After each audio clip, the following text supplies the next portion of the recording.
The next team. Oh boy. You just want to, so we'll go to the Toronto Raptors, but Perfect. Yeah. The Philadelphia 76ers, key free agents for them. Not sure if you've heard of this guy, James Harden. There's Oh, also, yeah. he has a player option, Paul Millsap and DeAndre Jordan. The key to their summer. Shake Milton also has a $1.9 million team option. Isaiah Joe and Paul Reed are on non-guaranteed deals, and Charles Bassey has a $74K guarantee. Notable extension candidates. I threw this one in there for you. Tobias Harris. It is the third anniversary of his 5-year deal. So he is extension eligible, BT, just in case you needed to know. Yep.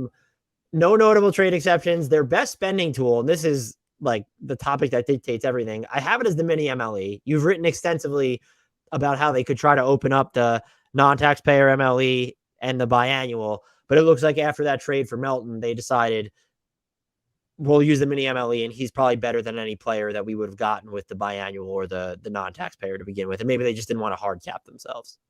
Yeah. Yeah. I mean, they've sent some pretty clear messaging out over the past week that they are not going to salary dump just to get access to the MLE. So they're not going to like give Matisse Thybulle away for free. The Melton trade makes it more likely that they're going to have the mini one. The only two realistic pathways that I can see that for them to get the full one, James Harden opts out and resigns for less money, but it would have to be like substantially less money now. I think you said what was the number? 36? Yeah, it's like if they want to do a minimum deal for the 15th roster spot, like so assuming they're gonna use the full non-taxpayer on someone and then use a minimum exception for the 15th spot. Yeah, it's like he has to take a $10-ish million pay cut. A lot. Yeah. Like before all of this, he could have like heading into draft night, he could have taken 42.7 and they would have had access. Now it's just a tougher sell, I think. The other way is trading Tobias Harris for someone who earns slightly less money. So Gordon Hayward's the guy I've got circled, especially if the Hornets lose Miles Bridges in restricted free agency. Do they just do Tobias for Hayward? And like, I honestly don't know which team would have to include anything else or if either team would. Like, I think both teams would want the other one to send something else, and they would ultimately realize, like, actually, this is a pretty fair value trade as is. So we'll just pull it off. Yeah. And look, as we talked about this the night before we recorded this, there's probably just more value in not having to be so beholden to the hard cap to where you're literally just working like with such finite room under it if you were trying to use that non-taxpayer. And who are you getting for it? Like D'Anthony Melton is probably better than anyone you're actually going to sign at this point with the non-taxpayer mid-level. Yeah, like if they do this Harris for Hayward trade, and they've been linked with PJ Tucker a lot. Like, is Hayward and PJ Tucker better than Harris and whoever they get with the taxpayer mid-level? Impossible to say now without knowing who they get, but I would think no, because Harris is like the one two-way wing on their roster, and that is really stretching the definition of two-way wing. Which is, I was going to ask you, so like, what are the needs of this team? And it feels like they have like more than a team in this position probably should. D'Anthony Melton definitely helps for sure. Yeah, that was a great pickup. Yeah. I mean, I think I've been saying all offseason, wing. That's the number one need by far, especially if you're going against Tatum and Jimmy Butler and maybe Kevin Durant in the playoffs. And I mean, Giannis is his own beast, but Chris Middleton in the playoffs as well. So ideally a two-way wing. I think because like, assuming they don't make any major trades, like you have Maxey, Harden, Harris, Embiid, all of whom can go off for 20, or in Embiid and Harden's case, and even Maxey's, go off for 30 on any given night. So you don't need another high volume scorer. Like, I would really just look for like a low usage 3-and-D guy. So Daniel House is one of the main realistic targets that I had in mind for them. We went over a bunch of the other candidates when we were talking about Boston, but like either the Martins, Gary Harris would be interesting. Otto Porter would be interesting. Taurean Prince, if he's willing to go for the mini one. TJ Warren's probably the one where like that's the highest risk, but also the highest upside of anyone in that conversation. And Mhm. I do wonder, the Sixers, because Danny Green got hurt and then they traded him for Melton. Like right now, you're penciling in Matisse Thybulle as their starting three, but I don't think that spot is set in stone by any means. So like, because so many contenders are limited to the mini MLE, the Sixers can at least say, hey, like we have a real chance for playing time here. Like you have the Yeah, that's true. opportunity to start here, whereas like you're not getting that in Boston or Denver or wherever. So that might help them. Or Michael Rubin can just ship some Fanatics money under the table now, I guess. Uh, um, yeah, it's such a. Would you do? I don't know if he's like I don't know if he's 3 enough, and then I also don't know if he's a big enough. But like, what if Bruce Brown was willing to take the mini MLE? Yeah. I had him on my non-taxpayer Oh, list because really? I So you thought, think he gets? I know he shot the 3 well last year, but yeah, Brooklyn almost seemed like uniquely able to use him on offense, where like he was doing other stuff too, hanging around the dunker spot and whatever. Yeah, I mean, I thought, especially given his relationship playing with Harden before, uh, he'd be a really interesting candidate, and just weakening Brooklyn. That's certainly something that can help because you're going to be competing with them in theory for a playoff spot next year. Kyle Anderson was another one, but I think he's probably too expensive, and like the fit is just so weird, and I Right. don't trust Doc to figure it out at all. But it could work, I think. I mean, he would help them defensively a lot, and he gives them like a Yeah. different type of playmaker. And rebounding, Um, I think he would help too. Like their rebounding was garbage last year. that which is also why like they need to. Well, this isn't also why because they did hit on their backup 5 signing. Now they need to hit on it again at the Mm-hmm. minimum. And that's like another need. Like I would love you don't spend one, he'll cost more, but like you can't. I don't think you could justify like if Chris Boucher said, "Hey, I'll Yeah. take the mini Emily to come there." I mean, I might do it anyway because he could play with Embiid technically, but like that would be a home run. But you also don't want to use your best spending tool on a position that your best player mans. Right.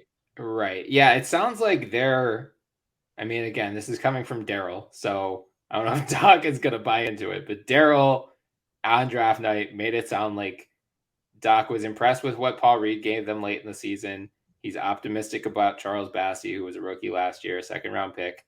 So it sounds like they might just let those two guys battle it out for the backup 5 job.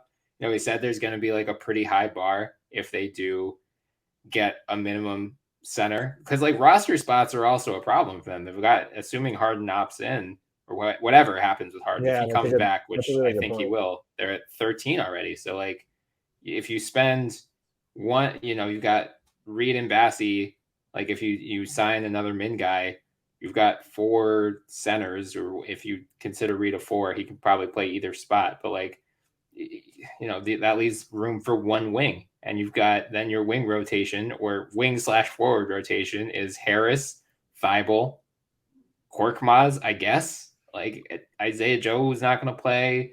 George Niang was, good in the regular season, struggled in the playoffs. Like I would personally advocate using those 2 final roster spots on 2 wings. And I wonder, like, House I have circled as, the guy who I think they might be able to get for cheaper than other teams, because he played with Harden in Houston. Morey's got a relationship with him as well. So maybe they can get him in on a min deal, or maybe they can split the mini MLE between him and one other guy. I don't know, but that would be that's how I would do it if I, without knowing like who is willing to take what. That would be my mindset going into the off season.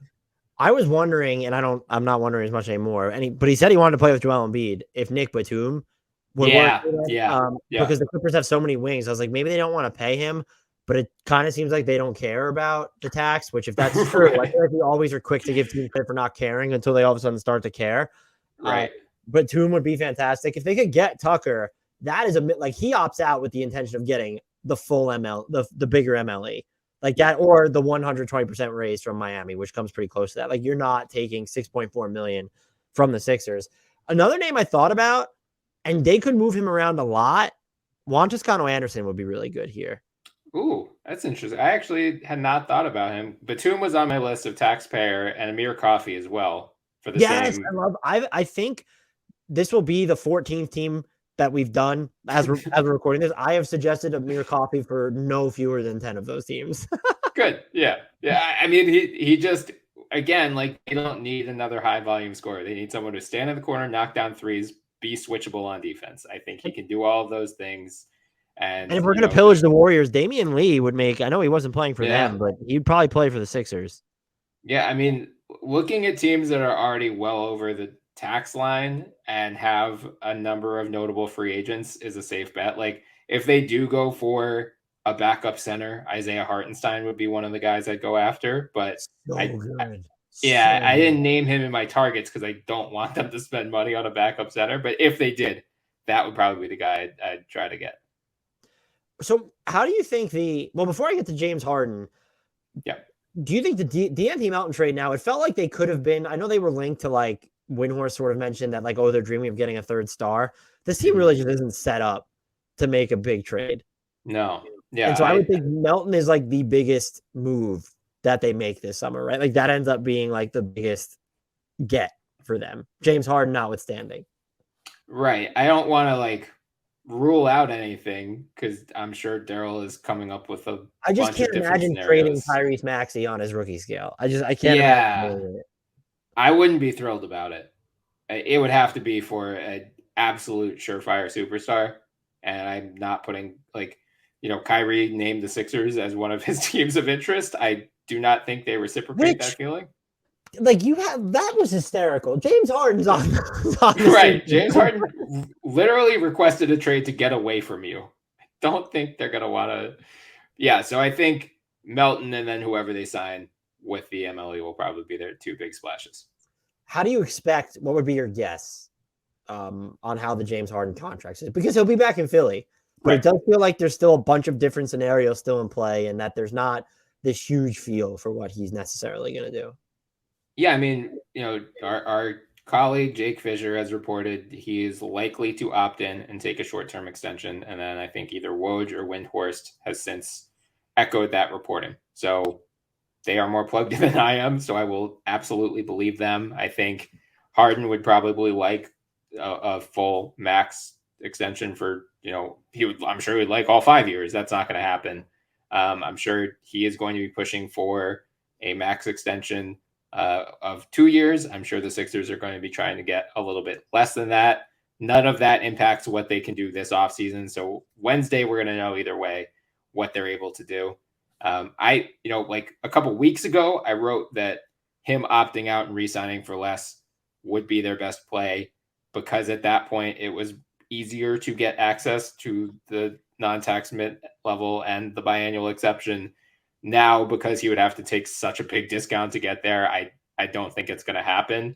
And frankly, I mean, Derek Bodner of the Daily Six newsletter, I think, was the first to point this out. It's a really smart point.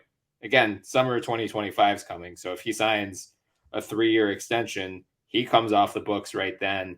The only guy they currently have signed through then is Joel Embiid.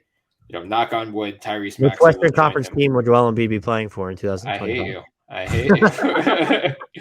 But like if Maxey, I'm assuming he's going to get a max extension next offseason or something close to it. But they could have.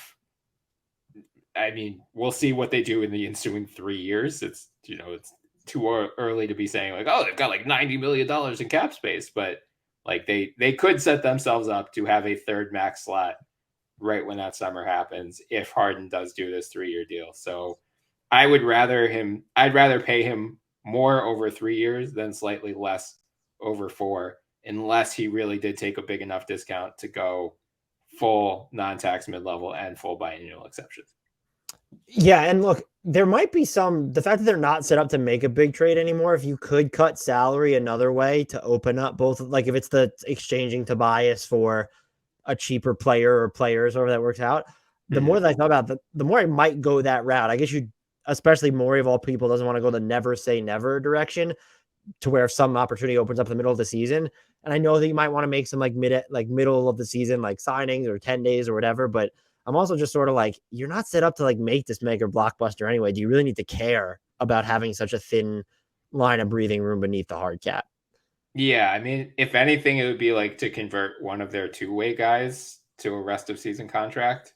But I'm with you. Like they're pretty locked into this core. Like they just do not have. They've got these 3 gigantic salaries, and then Melton is right now their 4th highest paid player at $8.25 million. So like, unlike the Knicks, who have a ton of these mid-tier tradable salaries, the Sixers have nothing. Like it's very difficult to cobble together a trade. Danny Green was their one trade chip, and they made good on it. But now it's like, even if you cobble together Korkmaz and Thibault, that's still only $9.4 million in salary. So you can't even get, they were linked to Eric Gordon leading up to the draft. It's like, good luck figuring out an Eric Gordon trade right now that doesn't involve Tobias Harris. You'd have to include basically everyone else on the roster. What would you do if James Harden signed like a 5-year, $175 million deal? I mean, it wouldn't be the worst thing in the world, because at that point you probably do have access to both. But you just have James Harden for 5 years at like $35 million a pop, basically. Yeah.